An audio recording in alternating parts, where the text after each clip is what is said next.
And remember, if anyone has a question, do raise your hand and we will let you ask your own question. So that way, that interaction is good. So please don't hesitate to ask questions if you have any, or else you can also put it on chat.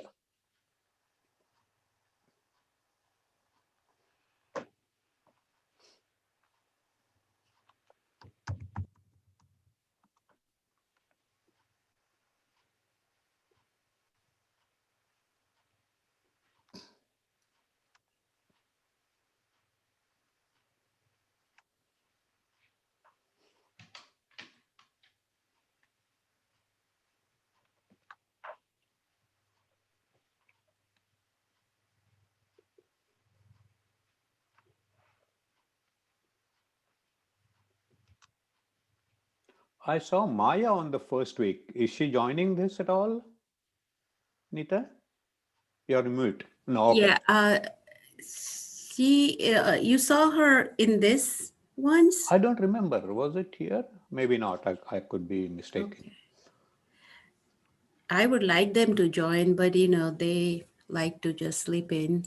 I know. Yeah, maybe it was something different, but I Even if, remember. yeah, it has to be the inner calling. I know. Yeah. They will get there. All right. Hariom, everyone. Thanks again for joining us this Saturday. We will begin shortly. Remember, if you have any questions after the satsang, please don't hesitate to ask. You could raise your hand. We'll get to you one by one and you will ask the questions yourself. So you will have interaction with Jyoti ji as well. And if you are shy in asking the question, do put them on chat and we will take it up from there. Yeah, Jyoti one ji, request to rename all the participants to your real name so we can interact better. I see a lot of iPads and iPhones in the list. yes, iPads. Now we know that you have an iPad. You can rename yourself.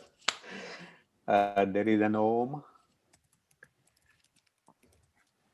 iPad Pushpa. That must be Pushpa, I believe. Okay. All right, Jyoti ji, you want to unmute yourself? You want to start? Hello everyone. Yeah. Happy to see so many of you. I know there have been some power outages, especially in Atlanta. So those who can join, we're very happy to see you. Hope everyone is well. So we'll begin with prayer.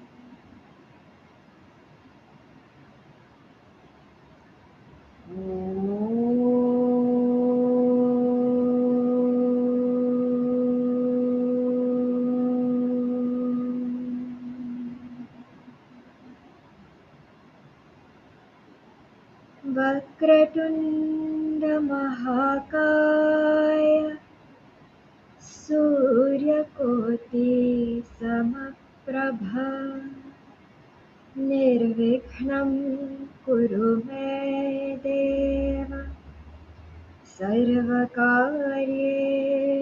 सर्वदा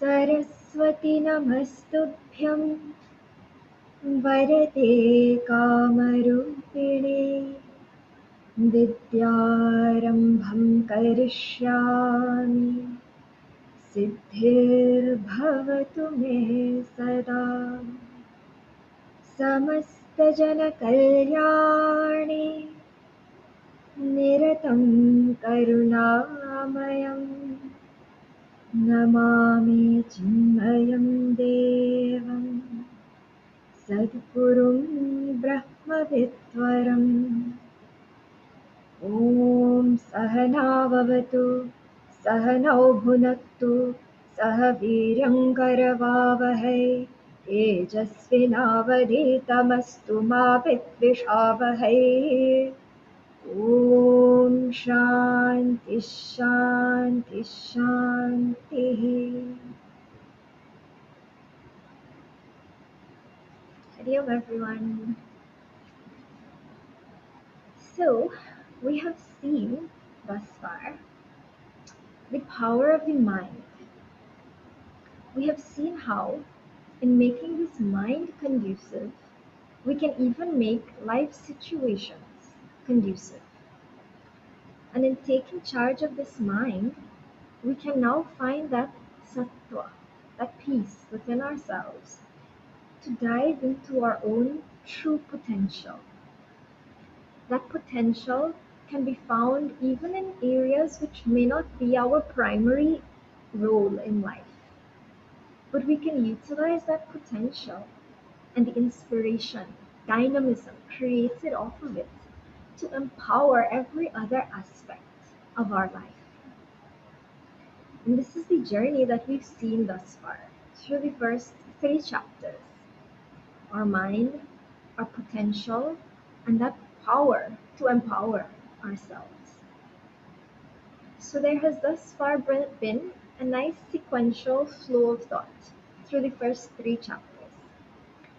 Now in the 4th chapter, Guruji says, I told you all this text is called Tips for Happy Living. So now I'm going to give you tips. So he said enough of this logical flow of thought. Now just one. Tuck. Guruji in chapter 4 just gives tips, one after the next. Topics not necessarily related to the next, but nice ideas on how to make life happier. So the title for chapter 4 is actually labeled Workable Tips. So today we'll get some nice little aphorisms, little snippets that we can use in life. Now, if you all recall, at the end of last week's class, I had made a statement that now that we are studying, we must learn now how to no longer react, but to respond intelligently in life. And then one uncle had asked the question after also, can you give us examples now? How is it that we can really do this respond instead of react? So actually, as I was looking through these tips that are given in chapter 4, I realized all of these tips are actually pointing us in a direction of how to respond intelligently in life. They're all listing scenarios in which we usually react. And it's telling us now, look how we can intelligently respond. So, Uncle, this entire class is going to be elaboration, further answer to your question from last week. Bhagwan has sent more answers for you. So, with this, let's enter into our topic. So, one thing we need to understand with these two words, respond and react. Respond, we understand. It means that we intelligently think out the scenario which is at hand and work out a logical sequence which can give a solution to the problem at hand. Response we can understand. To react, however, most times we think reaction means at the drop of a hat, I just do something. And it may not always be the best way to act. But reacting does not always mean spur of the moment. Many of us can spend an entire lifetime in reaction mode. And this we need to pay attention to. We never actually stop to think, what am I doing?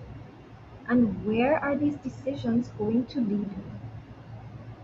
These are the ones who can turn around after an entire lifetime.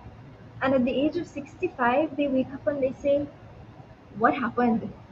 Where did my life go? What have I been doing? A lifetime in just reacting instead of responding. And so, this is the importance of why we need to learn this art of response. in life circumstances. Life is made up of a sequence of tasks: school, work, relationships, family, one thing after next.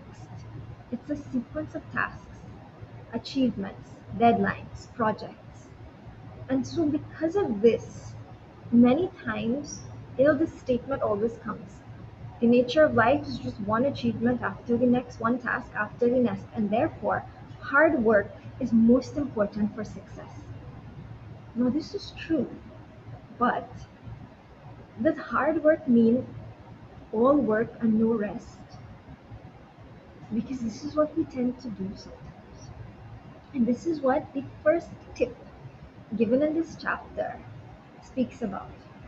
It says, don't work without taking proper rest.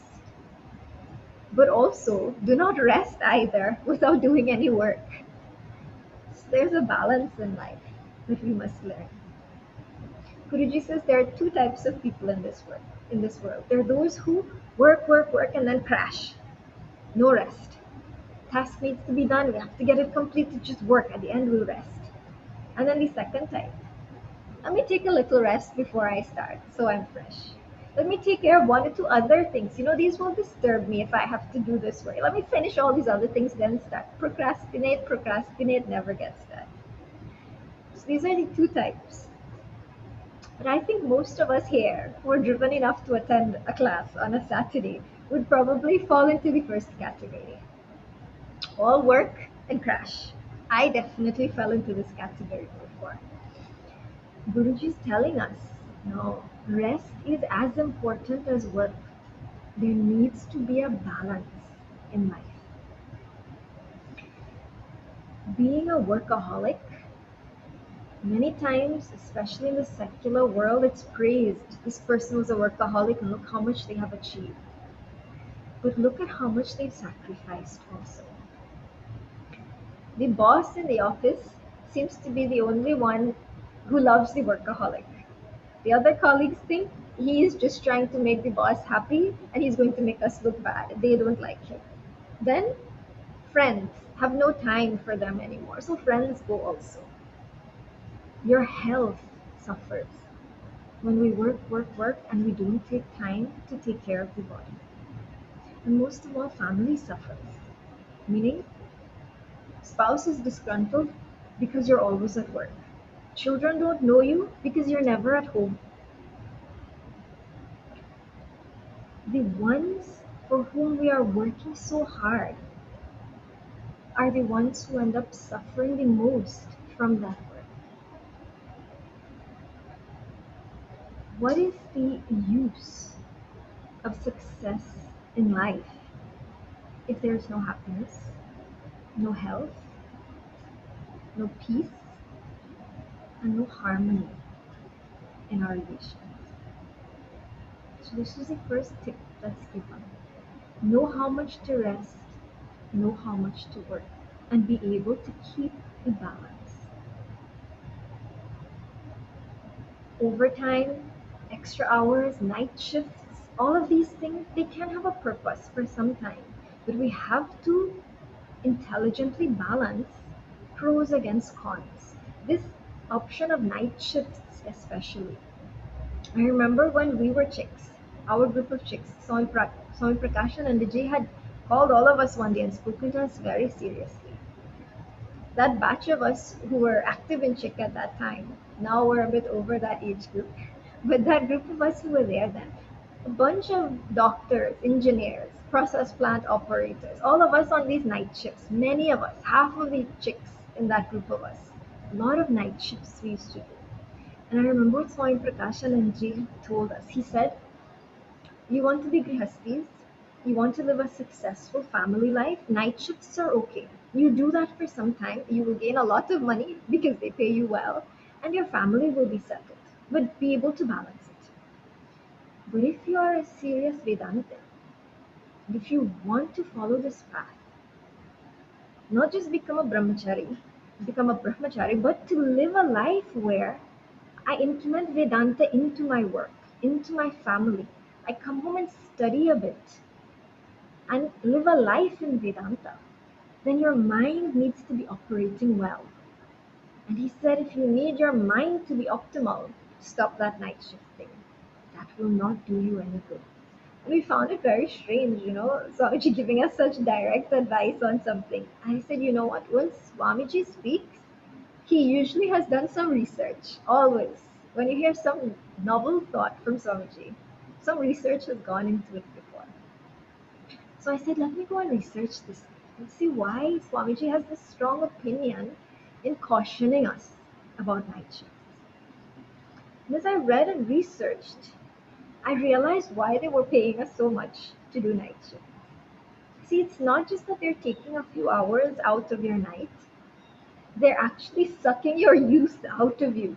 They're taking your life. Every 10 years that we work in that schedule of night shifts, this is what the research had shown. Now that cycling of day, night, night, you may work 3-day shifts one night or cycle 2 days, 2 nights on and off. The effect that it has on the mechanisms of our brain is that every 10 years of night shift actually ages the brain matter by an additional 6.5 years. 6.5 years, that's huge. I started calculating at that point also, a young doctor just starting out. I said if I started working at around 25, I worked till I'm 65, 40 years. The first 20 years if I do night shifts, first 10 years you're learning the ropes, you decide you want to specialize, you're getting more experience, so 10 years of that.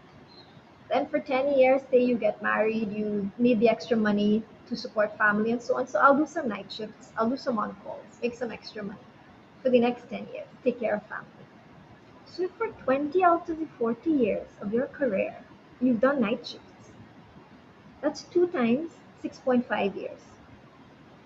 When I retire at 65, my brain will be 13 years older than it's supposed to be at that point. At the age of 65, I will have a 78-year-old brain. This means my brain will be almost 80 years. That's a huge gap. Many of us wait until at 65 I'll retire, then I'll go full into Vedanta. I'll begin studying full time, all classes I'll attend. At the age of 65, you can do that. I look at my mother. She's attending CIF Basic Vedanta course. And nicely she's studying. The other day she asked me, Jyoti, please tell me about the pervasiveness of each of the 5 koshas as you progress upwards. And I said, what? Ma, what kind of question? This is wonderful. At 65, but she's 64. But your brain can still do this at that age. But at 80, it won't be that versatile. When we work night shifts, this period, look at what happens at the end.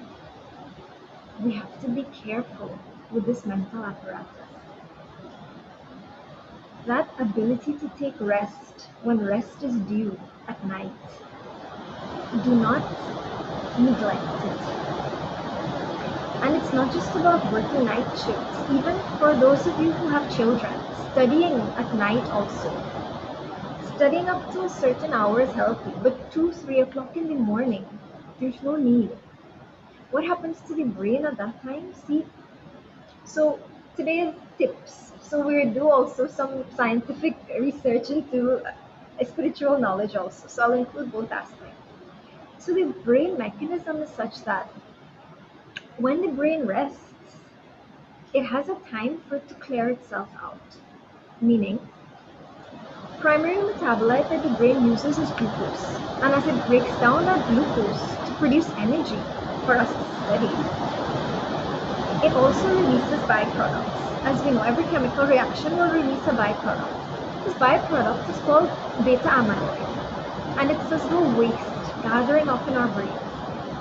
When we rest, the interstitial spaces in our brain matter, it opens up. And so the fluid that circulates through our brain, called cerebrospinal fluid, as it circulates through, it flushes out that waste matter.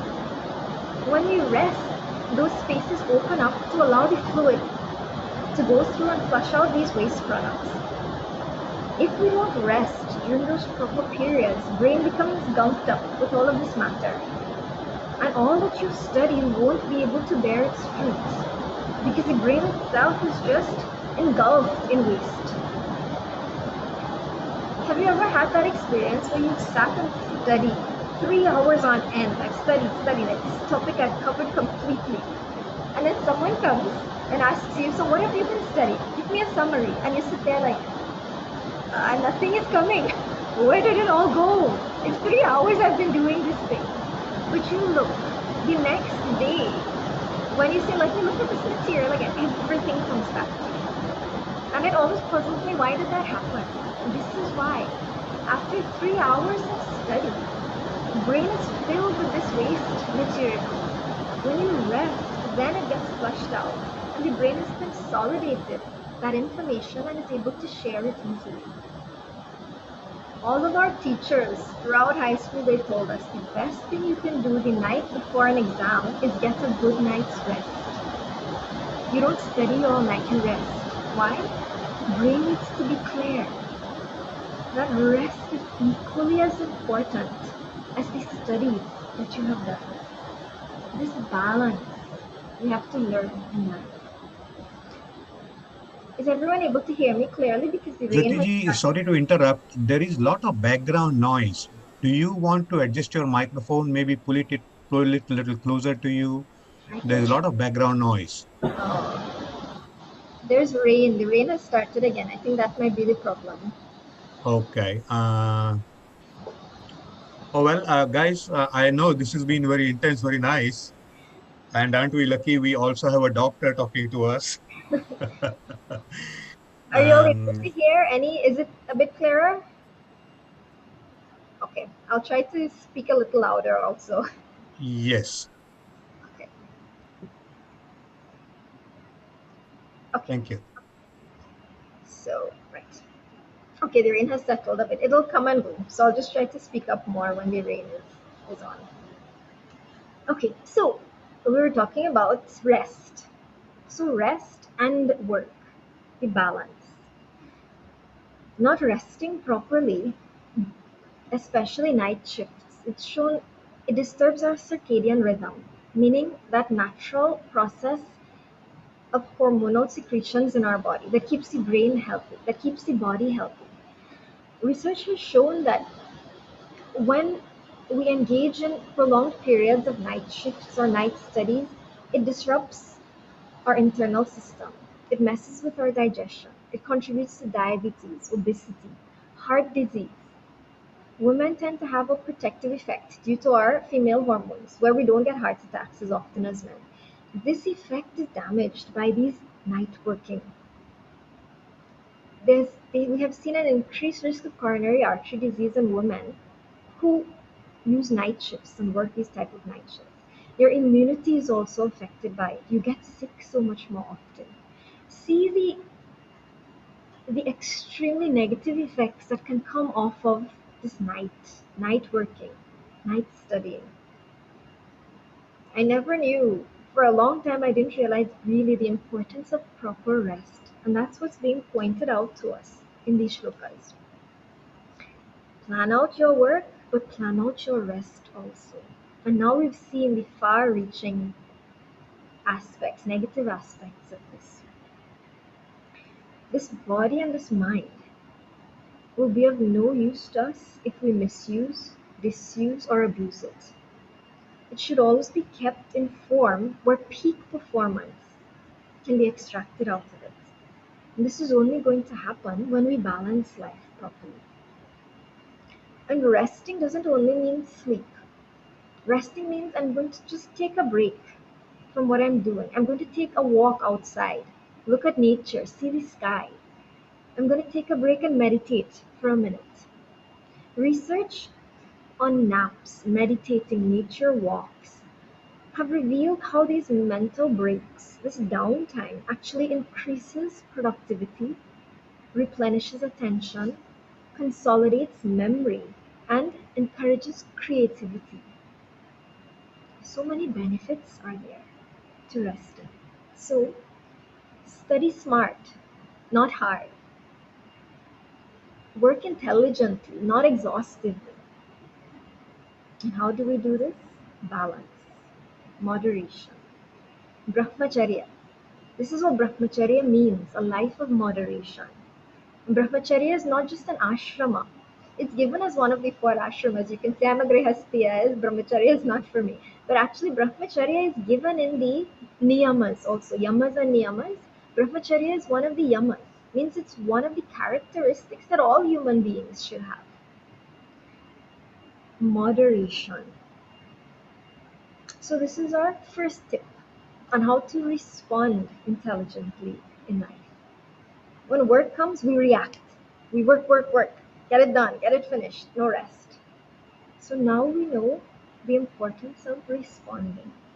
Intelligently plan out your work. Intelligently plan out rest time also. Gurudev used to say, you rest, you rust. But this needs to be understood with viveka. Because even Gurudev would rest as much as he knew he needed. No over rest. I remember once I was a chick also, active, involved in everything, working long hours, going off when people asked for help. I would go to their home and visit also for medical visits. Then chick was very active, so always at the ashram doing it. I would never be at home, never resting. And my mother was out one day hanging up clothes, and she said, well, my previous name then, he said, Jyoti, you don't rest. You need to get rest time. I said, Mommy, Gurudev said you rest, you rust. She said, yes, but you don't rest, you're dust. And I said, oh, mommy logic. That can be up there with guru logic sometimes, you know. It's true. You don't rest, you're dust. You will finish this body. So know intelligently how to balance these two. So this is our first tip completed. Nice tip. So next tip we'll go on to now. So this second tip, which is given in the text, talks directly about this topic of reacting. It gives examples of how we react and shows us how to respond instead. So the tip says, thoughtless action and actionless thought are the sure causes for failure in life. Thoughtless action means we act, and we don't stop to think. Thoughtless action is an example of reaction at the level of the body. Do, don't stop to think. And an actionless thought means I keep thinking on this thing. All I do is think. What did I do? How can I fix this? How can I change this? What else can be done? Why did I do this? I think, but I don't make any efforts to act on it and improve the situation. Actionless thought. So this is reaction again, because mind is only going. Reaction at the level of the mind. So we see reaction versus response in two ways here. Thoughtless action. Reaction at the level of the body. And actionless thought, reaction at the level of the mind. If we do not think intelligently and respond intelligently, these reactions are going to lead to sorrow. In Panchadashi it said, Avichara krito bandhaha, vicharena nivartate. Avichara, not thinking, krito bandhaha, this is the cause of our bondage in life. This is what brings us sorrow. Vicharena nivartate. And when we begin to think, all bondage disappears. Some of us don't think at all, just react. Some think, but not enough. Means we don't take that thinking process all the way to the end. Others think, overthink, and end up in the wrong conclusion at the end of it all. These are three examples of how this mind, what it does to us. Only correct thinking will free us of problematic situations. And this Vidyaranya Swamiji has said in Panchadashi. This even Albert Einstein had said. There was one favorite quote I had from him. He said, we cannot solve our problems with the same thinking we used when we created them. Means we create our own problems. We can't use that same thinking to solve it. The same problems that mind creates intellect can solve when we learn this art of right thinking. So, how do we learn the art of right thinking? A conscience is there, an intellect is there. We are all capable of thinking intelligently. Why don't we do it? One, because intelligent thinking requires effort. Most times, we're not willing to put out that effort. Why are we not willing to put out that effort? Most importantly, many times it's because ego keeps getting in the way. If we can keep that ego in check, we can put out effort a lot more intelligently. That gap between who we are and who we should be is what makes us feel guilty in life. It lowers our self esteem, takes away from our energy to want to do the right thing. But if you ask yourself, how many of us are willing to make that effort to transform what we are into what we should be? The effort to do that only seems difficult when I think from the level of the individual ego. Think about it. How many things you won't make the effort to do for yourself? If it's for you, it's okay, this much is good, it'll work. I won't make the effort to do it for myself. But if I have to do it for my child or for my spouse, immediately it gets done. I don't even think. Why is that? I won't do it for myself, but when I'm doing it for them, I don't even think of the effort required. Ego dissolves in love. When there's love there, that ego doesn't play a role. And when ego is not there weighing me down, I make efforts effortlessly. The point of this is, and this is the tip for this chapter, that when we find that higher altar on which to offer all of our efforts, it can be our family, our spouse, Bhagwan, or even some higher principle within myself. At work, you may say there's no one to inspire me there, no children, no spouse. But if a higher principle inspires me, that I want to be the one who is known as having integrity in my workplace, and I offer my work onto that higher altar, with that inspiration or that love, the effort becomes effortless. We will want to do what's right by that altar. And not only will we make that effort to do what's right and to think what's right, but what happens in this process is that there becomes no more thoughtless action and no more actionless thought. So this is our tip for this topic itself. Ego will dissolve in love. So utilize that higher altar to prevent us from the cycle of thoughtless action and actionless thought. So another nice tip given. Good. So we had two nice tips from this chapter so far. Third tip we go into now. So today's a fun class. not a bunch of deep thinking, analytical how we've been going along for the past three chapters. One more tip. Okay, so tip number 3 now. Reaction. Our theme for today, reactions and response. Reaction means grasping. When I react to something, I'm grasping at that thing. But if we were to think, what happens when I grab for something? In order to grab onto something else, I need to first let go of what I'm holding on to in order to grab onto that other thing, right? And this is where the tip comes. It says, sorrow is sure in ignoring what you have and longing for what you do not have.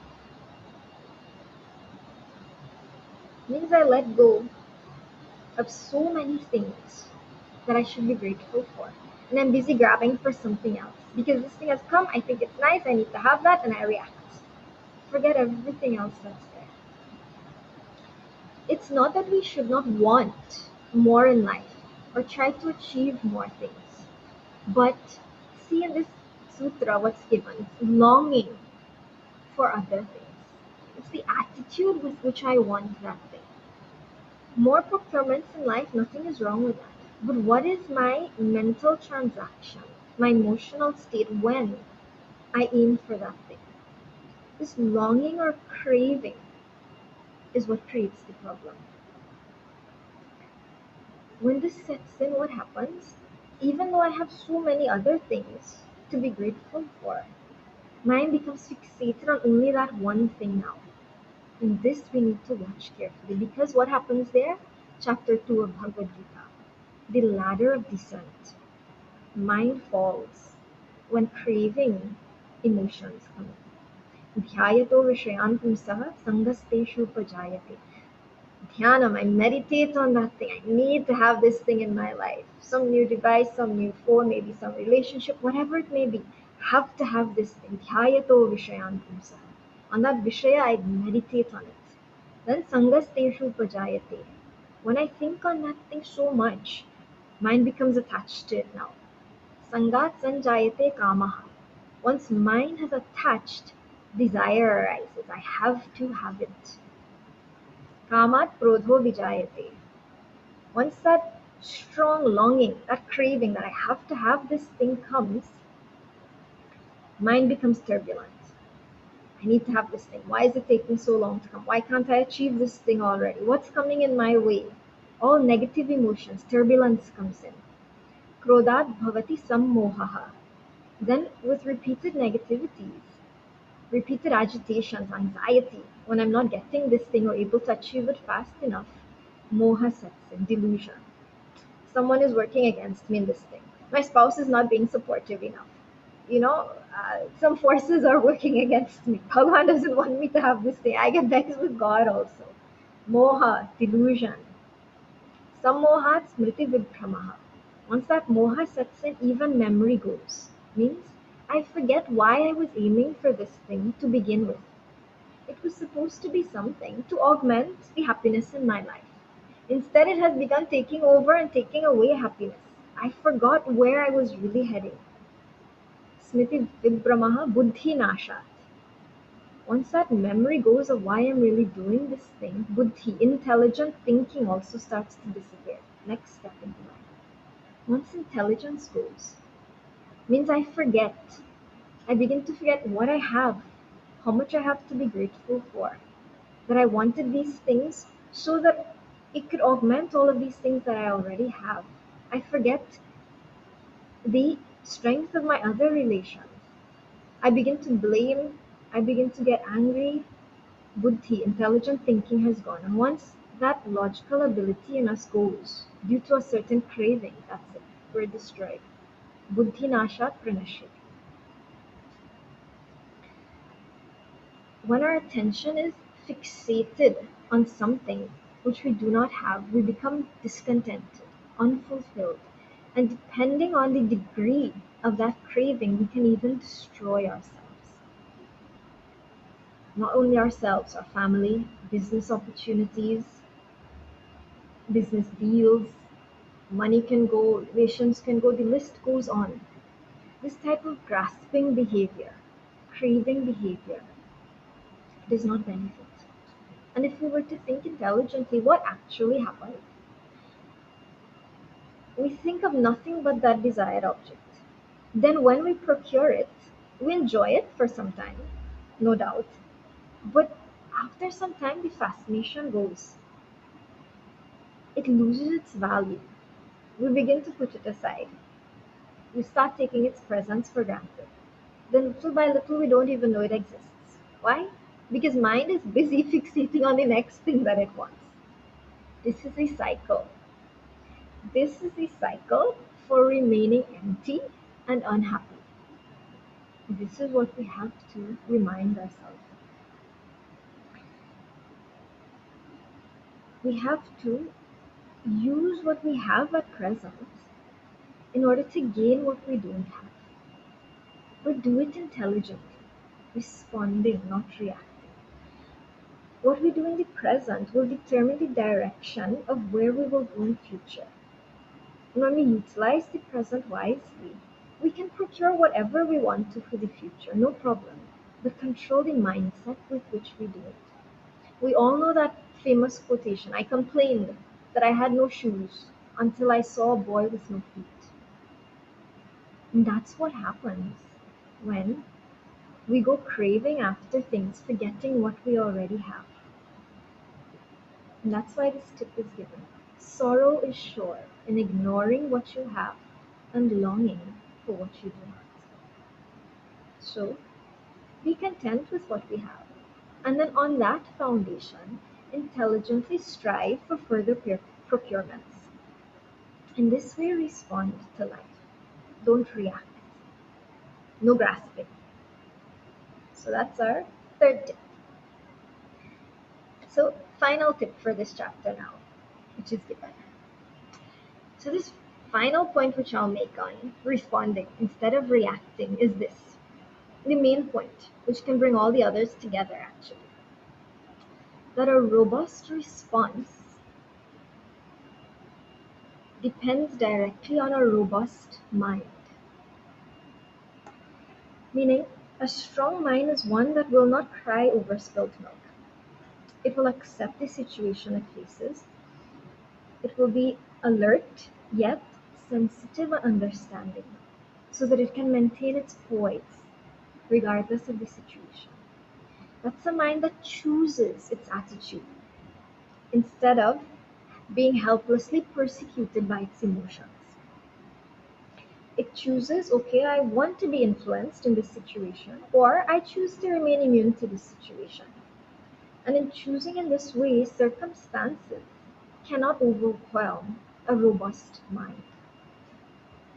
This is why even in Bhikshu Gita of Bhagavatam, it said there, Nayam janome sukha dukha hetuhu, na devatma graha karma kalaha, manaha param karanam amananti, samsara chakram parivartayetyata.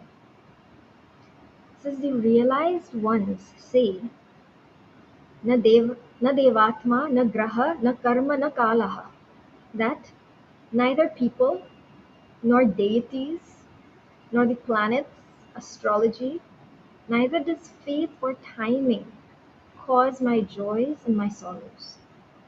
Manaha param karanam.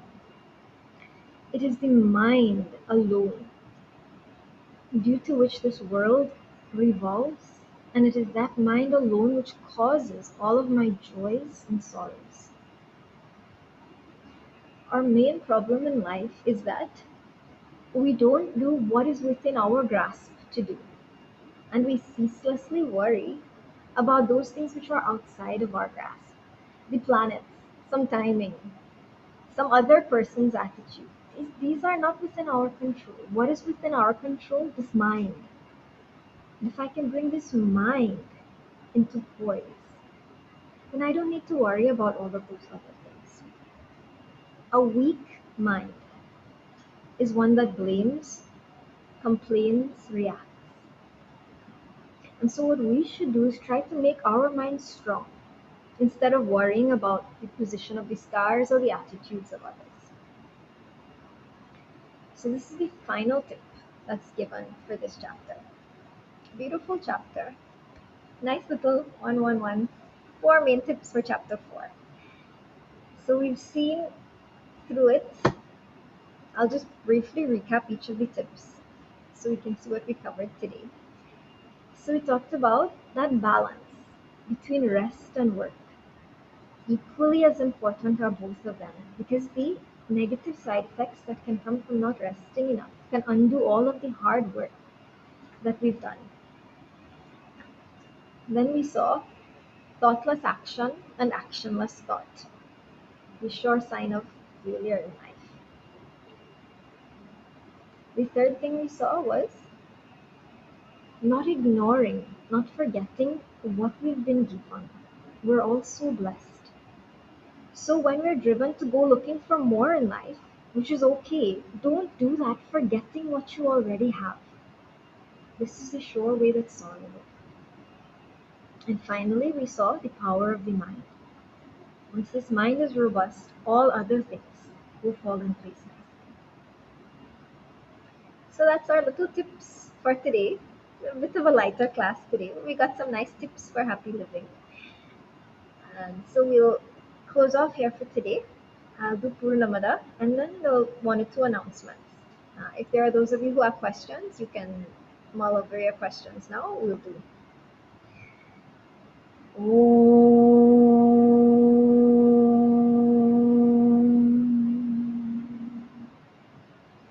Purnamadah Purnamidam Purnat Purnamudachyate Purnasya Purnamadaya Purnamevavashishyate Om Shanti Shanti Shanti Harihi Om Shri Gurubhyo Namaha Harihi Om.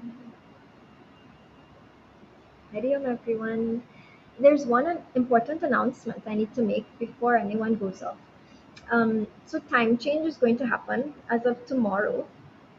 Our class will remain 11 to 11:45 a.m. So it means those of you who are on EST time, it will continue 11 to 11:45. Those of you who are CST, I think you all usually attend at 10.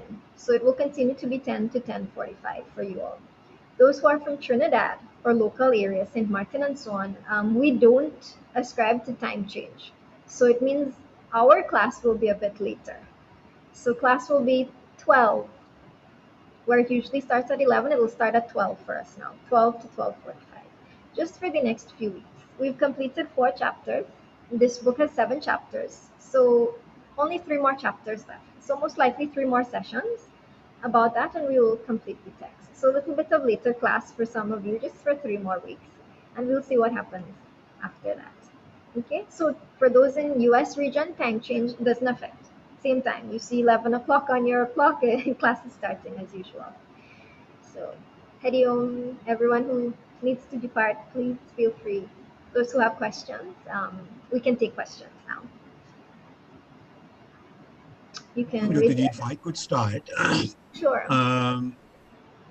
You said that we need to be able to switch off our thought process to start resting or to, but how does that process start? Because there is no way you can compartmentalize your thought in such a way that you break away from your ongoing thought, ongoing work, ongoing project, and not think of it. So where does that process start?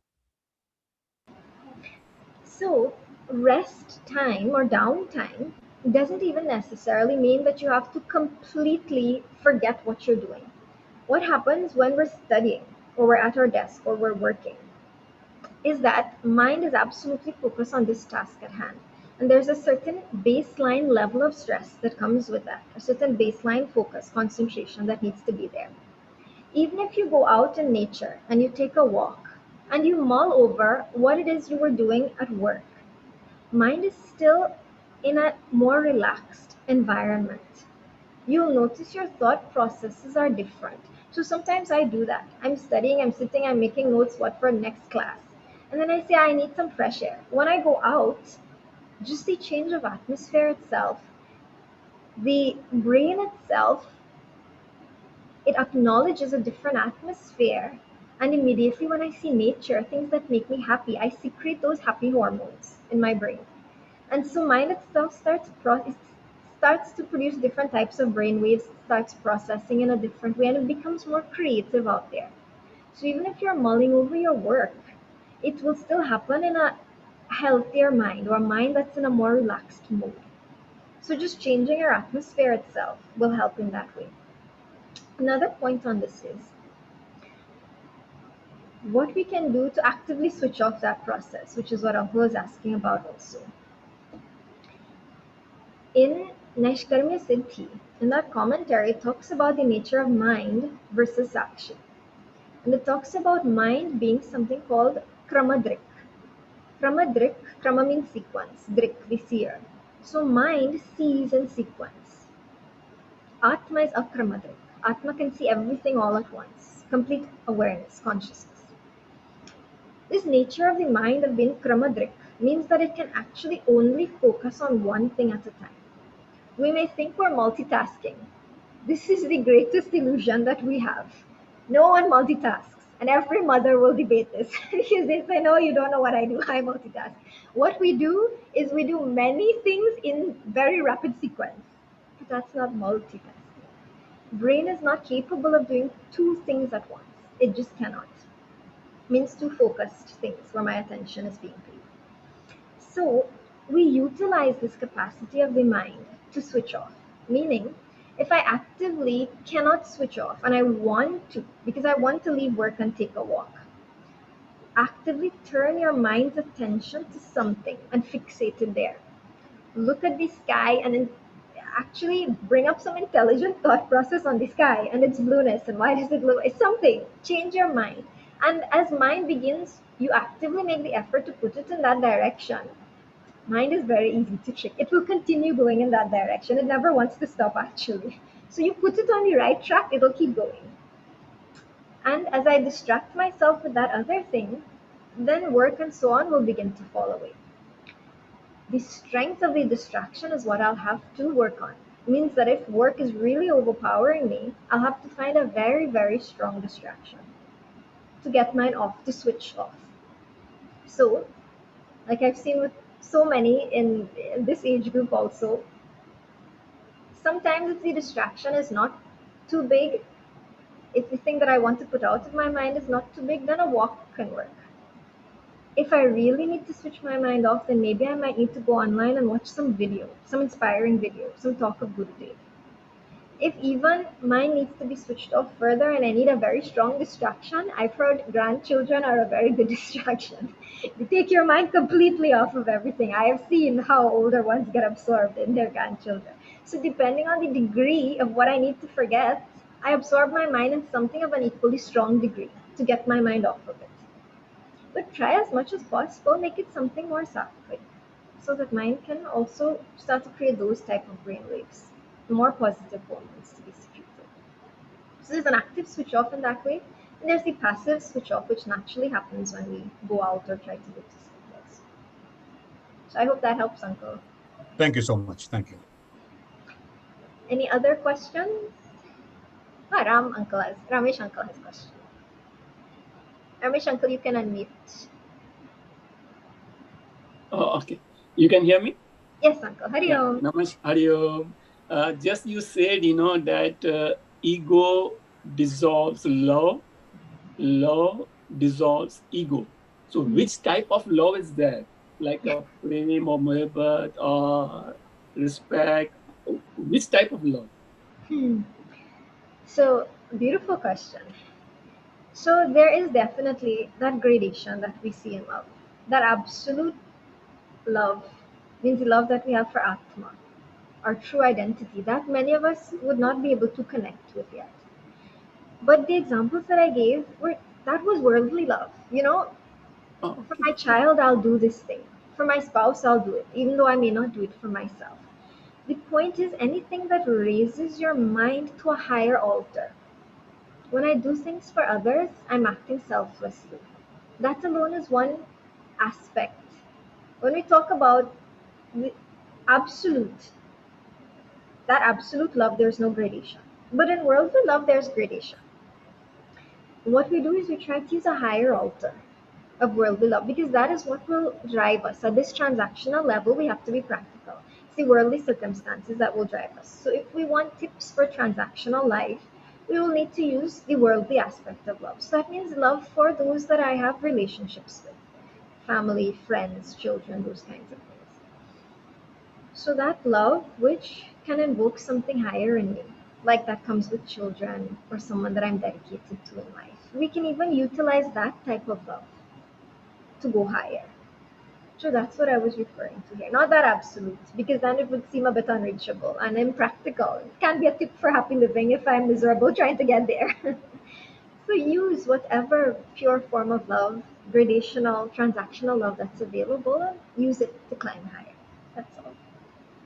And the other one, where is the place of ego? It's a mind, intellect, or greed, or attachment, or selfishness. Where I can Where is ego? ego lives. Ego is everywhere. Ego is Ego is Jiva. What we call as Jiva right now means when I identify as this mind and intellect, as this personality.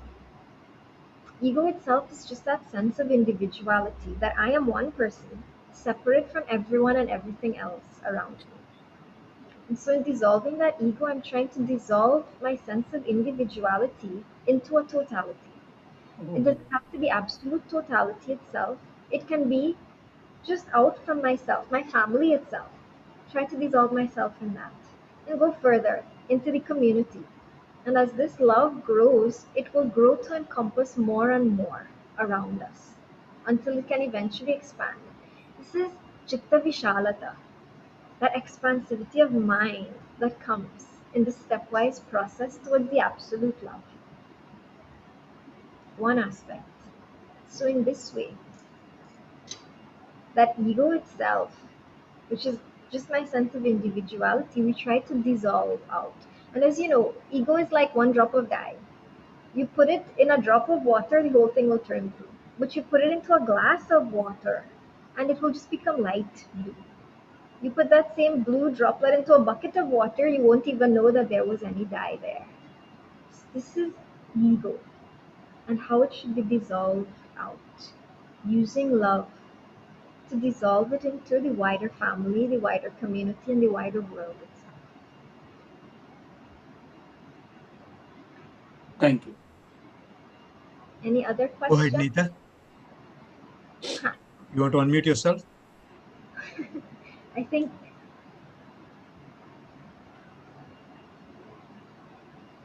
I think Neetama's audio may not be working properly. Okay, now I am. I was not able to unmute. I just have a request, Jyoti ji, that Sure, Ma.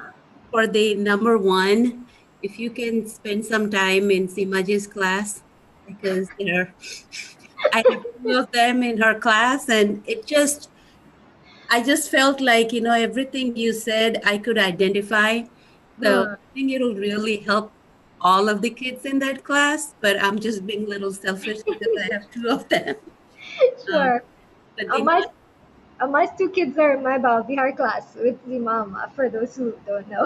so, so Ama has twins. They're quite wonderful. One of them keeps class very entertaining. I'll let Ama guess which one that is. oh yeah, so, so sure, Ama, we can do thank a few you. minutes on this in class also. Once it's okay with si mama. Okay. Anil, uncle, is there a question? Yeah, we have You have a Shivgami-ji. Shivgami-ji, if you could ask your question, please. Oh, I think Anil, uncle was in the middle of his. That's Um, okay. That's okay. I can wait. okay. Who's there? Sorry, I missed. Shivgami-ji, Oh, you want to Amma, unmute yourself? Amma, you're muted. Oh, okay. Amma's mute button is also not working. Okay, well, let's let Anil uncle ask until her audio is fixed. Okay. Yeah, then I have one question from a listener.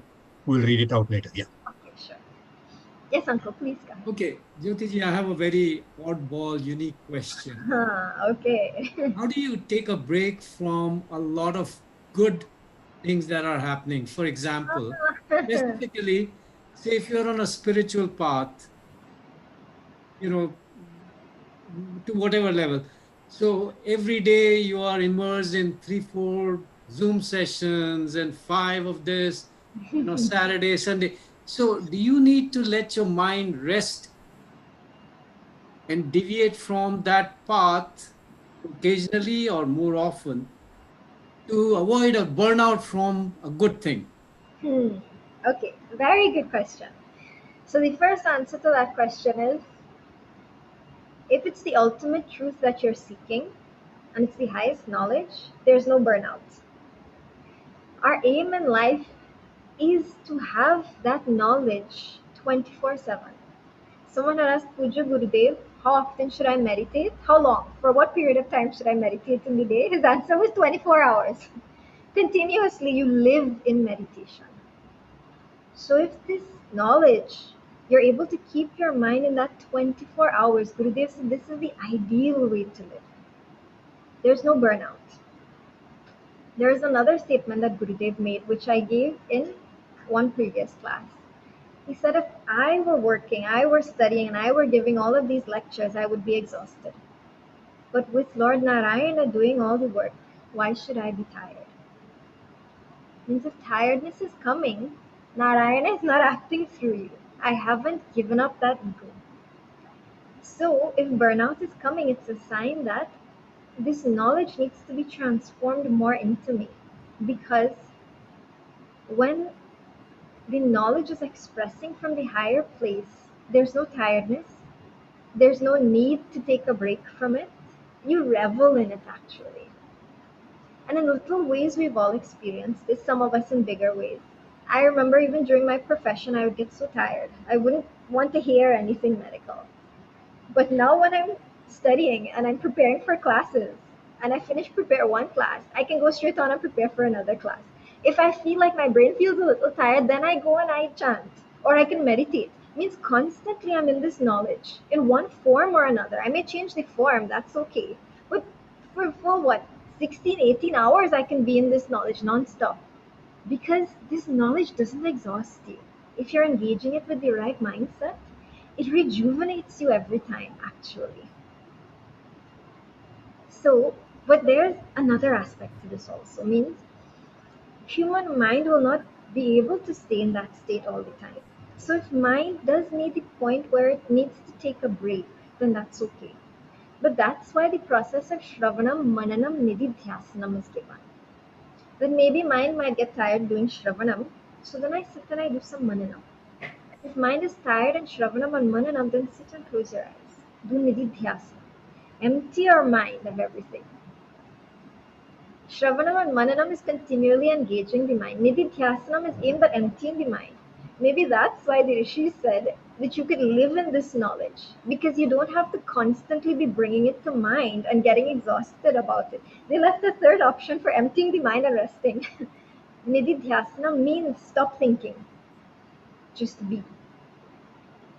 So if you say that, is there a need to stay away from this knowledge? There's no need because the process of the knowledge itself gives one aspect which gives that break, meditation, nididhyasana. And that also counts as staying in the knowledge because the ultimate aim of the knowledge is to be able to be and empty the mind completely. Amani bhava, mind has to disappear actually.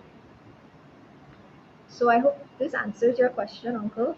Yes, definitely. It refreshes and reinforces what we should be doing, what we should be trying to do anyway. Thank you. Hari Om. When we had studied, I'm trying to remember which text that was. There's a statement made that papam is anything which takes your mind away from your Brahmatva. Papam is sin, is anything which takes your mind away from this ultimate. So that alone is testimony to the fact that mind doesn't need to be taken away from the ultimate at any point. It's actually supposed to continually be there.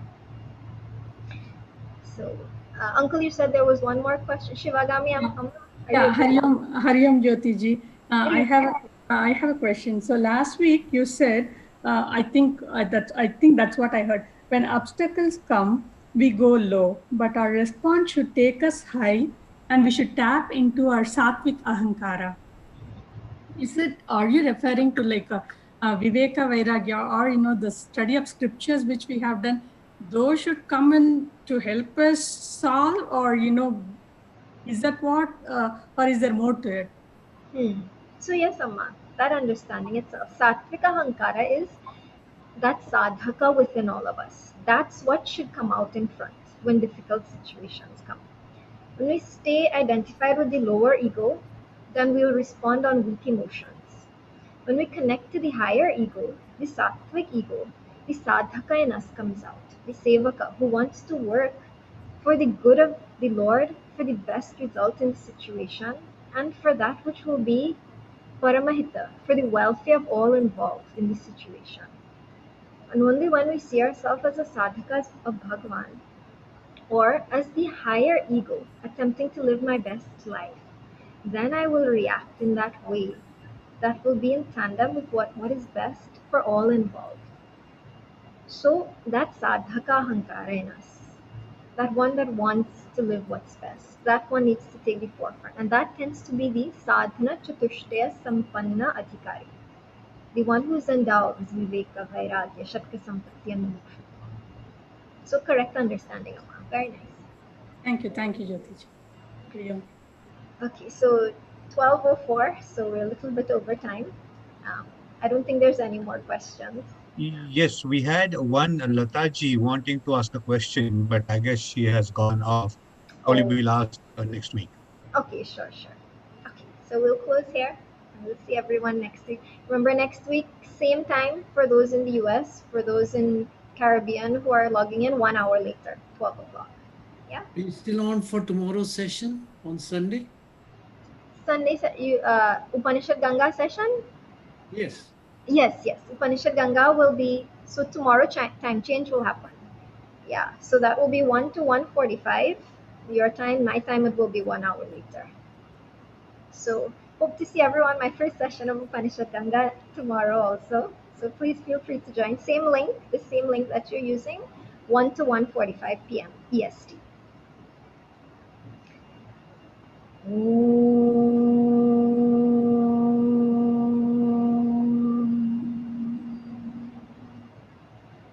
Purnamadah Purnamidam Purnat Purnamudachyate Purnasya Purnamadaya Purnamevavashishyate Om Shanti Shanti Shanti Harihi Om Shri Gurubhyo Namaha Harihi Om. Hari Om everyone. Hari Om. Hari Om.